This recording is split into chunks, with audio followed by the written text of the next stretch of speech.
Hi guys, welcome to my YouTube channel Vishnu coaching centre. प्यारे बच्चों, आज का टॉपिक है पास्ट परफेक्ट कंटिन्यूअस टेंस।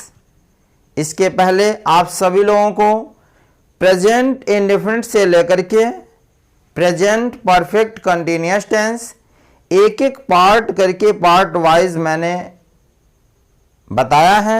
एक एक पार्ट आप लोग जरूर देखें ताकि टेंस में आपको कोई समस्या कोई दिक्कत ना हो।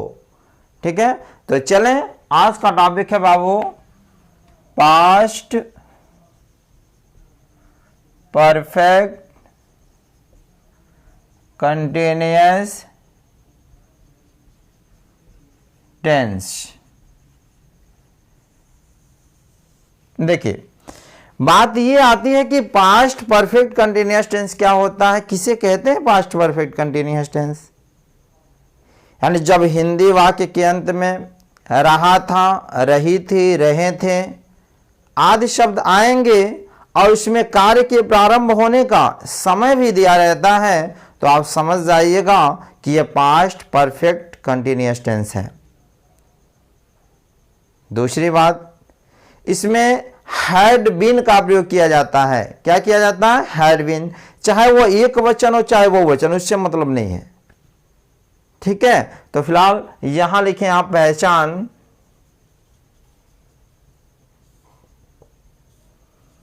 इसके हिंदी वाक्य के अंत में रहा था,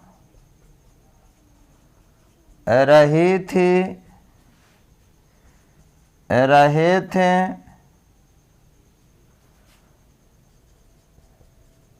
आदि शब्द आते हैं तथा इसमें कार्य के प्रारंभ होने का समय भी दिया होता है। ठीक है बाबू, इसके हिंदी वाक्य के अंत में रहा था, रही थी, रहे थे आदि शब्द आते हैं तथा इसमें कार्य के प्रारंभ होने का समय भी दिया होता है। तो आप सीधी सी बात ये पहचान लेंगे कि पास्ट परफेक्ट कंटिन्यूअस टेंस है। अब यहां लिखें नियम नंबर 1,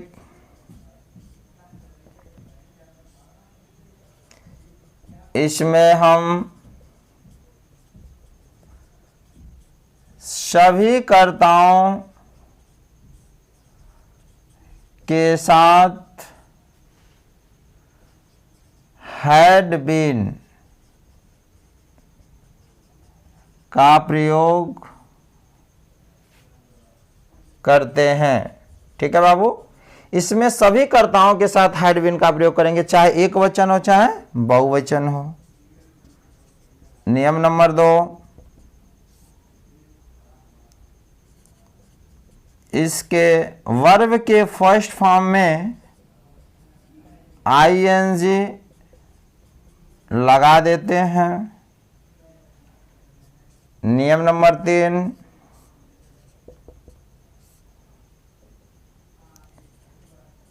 हिंदी वाक्य में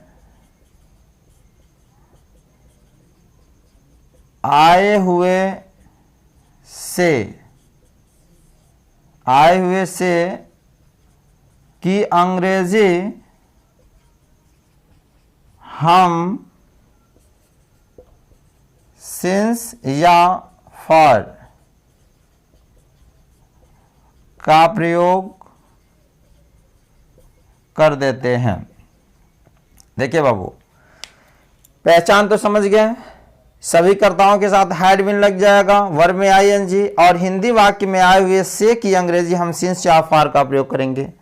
देखिए, प्रेजेंट परफेक्ट कंटिन्यूअस टेंस, इसके पहले जो भी मैंने आपको बताया वहां अच्छे से सिंस का प्रयोग कहां किया जाएगा, फॉर का प्रयोग कहां किया जाएगा, ये सब बताए गए हैं, लिखाए गए हैं, आप लोग अच्छे से नोट कर लें। और यही नहीं, use of since and for यानी सिंस और फॉर का प्रयोग एक अलग वीडियो में भी बताया गया है बहुत ही अच्छे प्रकार से, उसे भी आप देखें और अच्छे से उसको नोट बना लें।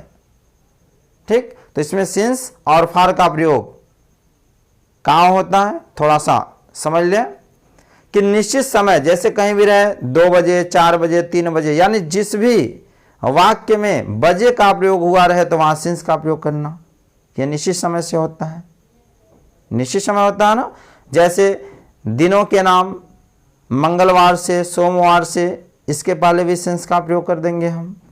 महीनों के नाम जनवरी से फरवरी से, ये भी सिंस का प्रयोग होगा। सुबह से दोपहर से, इसके पहले भी क्या रहेगा सिंस का प्रयोग होगा। ये सब आप लोग जरूर देखें। फॉर का प्रयोग कहाँ होता है अनिश्चित समय के लिए, जहाँ घंटे हों 4 घंटे से 5 घंटे से 6 घंटे से, ठीक, अनिश्चित समय के लिए जैसे 2 महीने से 4 महीने से 4 सप्ताह से, तो इसके पहले हम फॉर का प्रयोग करते हैं। तो सिंस और फॉर का प्रयोग अगर देखना है तो इसके पहले वाले वीडियो को आप जरूर देखें, समझ में आ जाएगा। ठीक है, तो चलें इसे आप लोग अच्छे से नोट कर लें।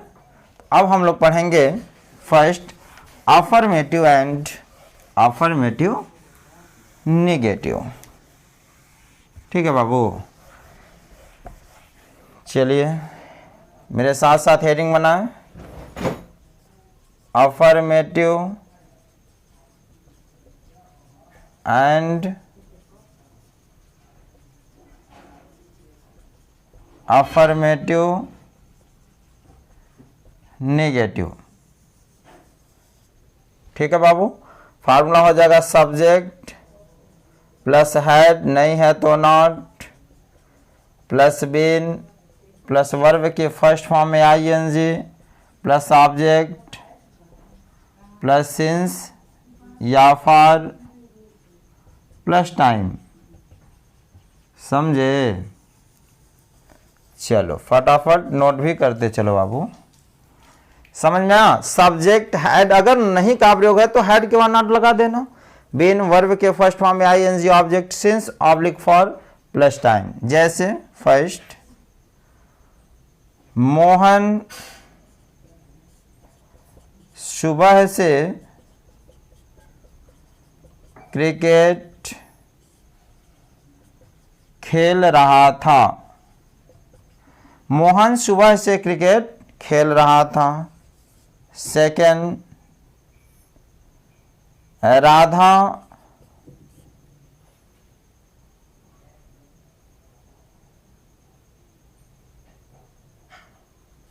चार बजे से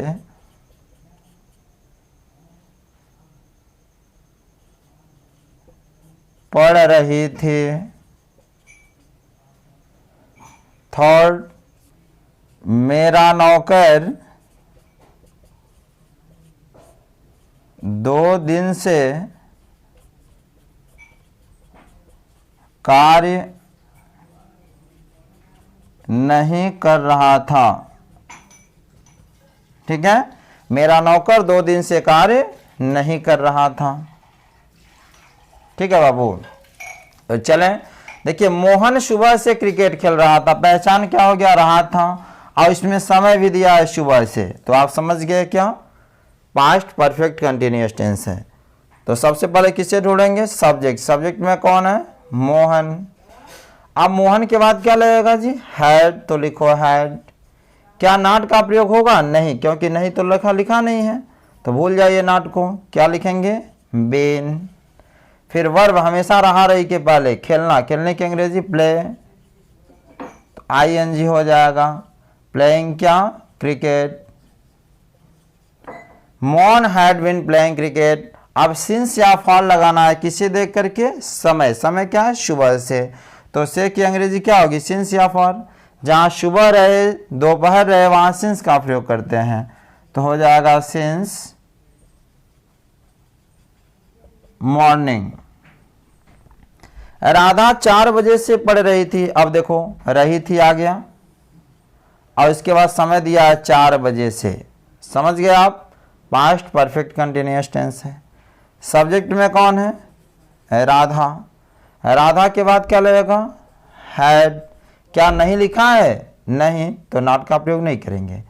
क्या जोड़ेंगे? बीन। राधा हैड बीन, फिर वर्ब हमेशा लास्ट में, रहा रही के पहले पढ़ने की अंग्रेजी रीड, ING। तो राधा हैड बीन रीडिंग। अब देखो 4 बजे से दिया है ना, तो 4 बजे से, ये 4 बजे यानी जहां बजे रहे वहां सिंस का प्रयोग होता है, क्योंकि बजे जब आता है वो निश्चित समय होता है। तो क्या हो जाएगा? Since 4 o'clock। ठीक है बाबू। मेरा नौकर 2 दिन से कार्य नहीं कर रहा था। सब्जेक्ट कौन है? मेरा नौकर, माई सर्वेंट। अब सब्जेक्ट के बाद क्या लगेगा? हैड। अब देखो आप, क्या नॉट का प्रयोग लगेगा? बिल्कुल, क्योंकि नहीं आया है। बोलो जी, जब नहीं है तो क्या लग जाएगा? नॉट। उसके बाद क्या जोड़ेंगे बाबू? बीन। फिर वर्ब, कार्य, कार्य करने का क्या होता है? वर्क, ING कर दीजिए, working. My servant had not been working. अब क्या लगाएंगे? 2 दिनों से है। अब 2 दिन क्या है? निश्चित है कि अनिश्चित? अनिश्चित है। जहां भी 2 दिन, 4 दिन, 5 दिन, 5 वर्ष, यह अनिश्चित होता है। इसके लिए क्या लगेगा? फॉर। ये सिंस फॉर अगर देखना है अच्छे से तो प्रेजेंट परफेक्ट कंटिन्यूअस टेंस में मैं बताया हूं, जरूर देखिए। और यही नहीं, इसके अलावा भी एक अन्य वीडियो अच्छे से बताया, उसे भी आप देखें। तो फॉर क्या हो गया? 2 दिन से, तो क्या होगा? For 2 days। समझ में आया बाबू? My servant had not been working for 2 days। तो प्यारे बच्चों, I hope affirmative and affirmative negative आपको समझ में आया होगा, तो इसे नोट करें। अब हम लोग पढ़ेंगे इसका इंट्रोगेटिव एंड इंट्रोगेटिव नेगेटिव। प्यारे बच्चों, ट्रांसलेशन आपको समझ में आ रहा है ना? चलिए अब हेडिंग डालेंगे हम, क्या? Interrogative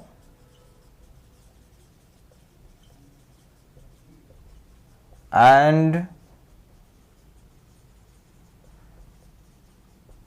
interrogative negative. अब हम लोग पढ़ेंगे इंट्रोगेटिव एंड इंट्रोगेटिव नेगेटिव। एक चीज समझने का प्रयास करें, जब हिंदी वाक्य के प्रारंभ में क्या आया हो, यानी वाक्य का प्रारंभ क्या से शुरू हुआ हो, तो उस क्या की अंग्रेजी हम सबसे पहले बिना सोचे समझे क्या लगा देंगे जी? हैड। सबसे पहले हैड लगा देना अगर वाक्य के सबसे पहले क्या लगा हो तो लिखें नियम,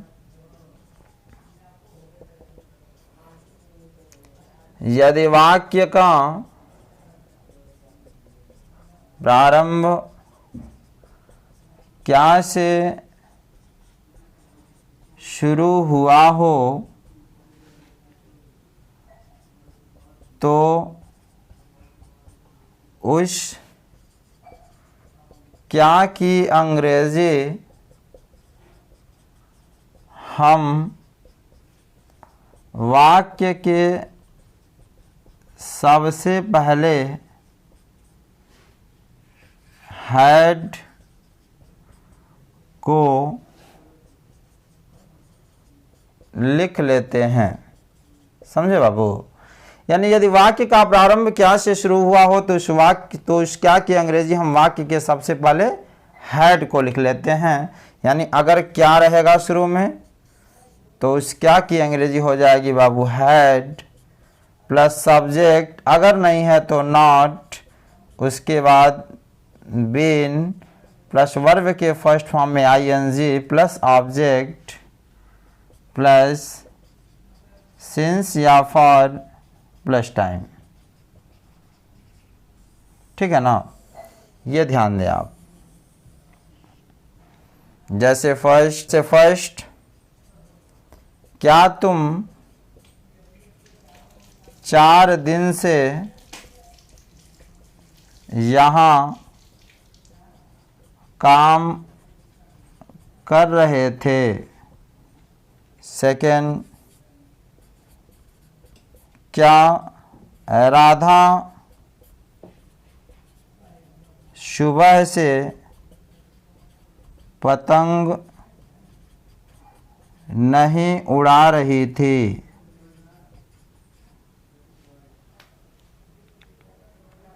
ध्यान से समझने का प्रयास करें। वाक्य के सबसे पहले क्या आ गया, क्या, और रहा था रही थी आ गया, और इसमें समय भी दिया है 4 दिन से। तो आप समझ गए कि यह क्या है, past perfect continuous tense, interrogative है। तो क्या है, क्या की अंग्रेजी क्या होगी बाबू, हैड। हैड के तुरंत बाद सब्जेक्ट क्या है, तुम की अंग्रेजी जो। क्या नॉट लगेगा, देखो नहीं तो लगा नहीं है तो छोड़ दीजिए, नॉट नहीं लगेगा। हैड यू, उसके बाद क्या जोड़ेंगे, बीन, फिर वर्ब लास्ट में, काम करना, वर्क, तो वर्किंग हो जाएगा। हैड यू बीन वर्किंग, कहाँ, यहाँ की अंग्रेजी here. Had you been working here. अब हम क्या लगाएंगे, सिंस या फॉर, समय को देख के, ये 4 दिन है, 4 दिन 5 दिन, यह अनिश्चित समय होता है, तो इसके लिए क्या लग जाएगा, फॉर 4 days, 4 days हो गया। Had you been working here for 4 days। क्या राधा सुबह से पतंग नहीं उड़ा रही थी, पहचान तो आप जान ही रहे हो, रही थी आ गया और समय दे दिया सुबह से, तो क्या है, तो क्या की अंग्रेजी क्या हो जाएगी बाबू, हैड। फिर सब्जेक्ट कौन है राधा, हैड राधा। क्या नॉट लगेगा, बिल्कुल, देखो नहीं का प्रयोग है तो नॉट, हैड राधा नॉट। फिर क्या जोड़ेंगे, बीन, वर्ब उड़ाना, उड़ाने की अंग्रेजी फ्लाई, ing कर दीजिए। Had Radha not been flying, क्या पतंग ना, काइट। अब कब से, सुबह से, तो क्या होगा, सिंस मॉर्निंग, ठीक है। Had Radha not been flying kite since morning. तो प्यारे बच्चों, इसे आप लोग नोट करें, समझ में तो जरूर आया होगा। चलिए नेक्स्ट आगे बढ़ते हैं।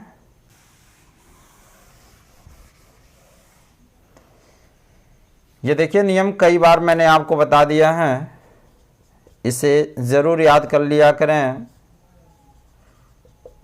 कि जब हिंदी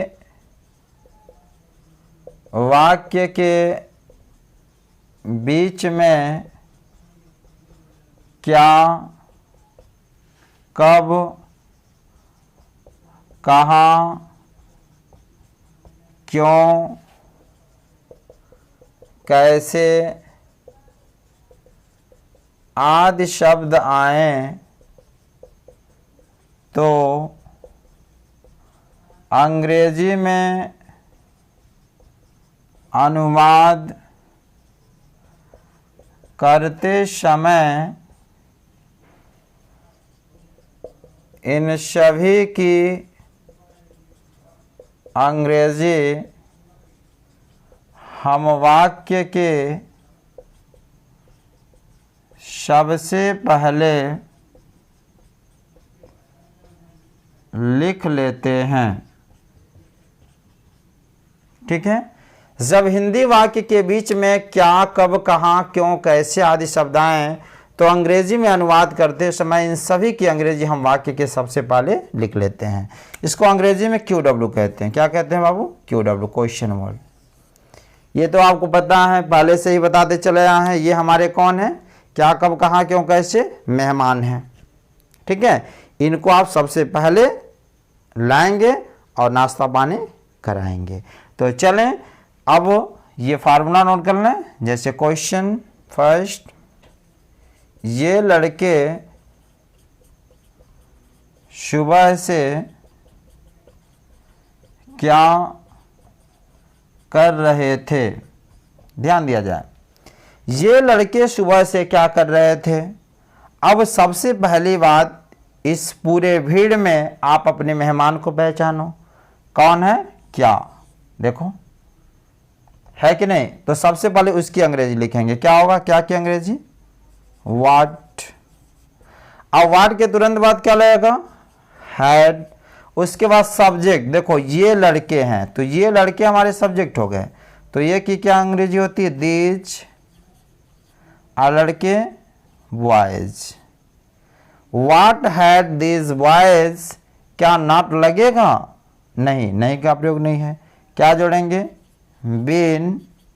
फिर वर्ब हमेशा रहा था रही थी के पहले करने की अंग्रेजी डू होता है, तो आईएनजी कर दीजिए, डूइंग हो गया। What had this boys been doing, अब क्या बचा, सिंस या फॉर लगाएंगे समय को देख के, देखो सुबह से है तो जहां भी सुबह से रहेगा तो क्या लगाएंगे, सिंस क्या, मॉर्निंग। समझ में आया बाबू, what had this boys been doing since morning. तो प्यारे बच्चों, I hope past perfect continuous tense भी आपको अच्छे से समझ में आया होगा। तो प्यारे बच्चों, अगली कड़ी में अगली वीडियो के साथ पुनः मुलाकात होगी, तब तक के लिए धन्यवाद।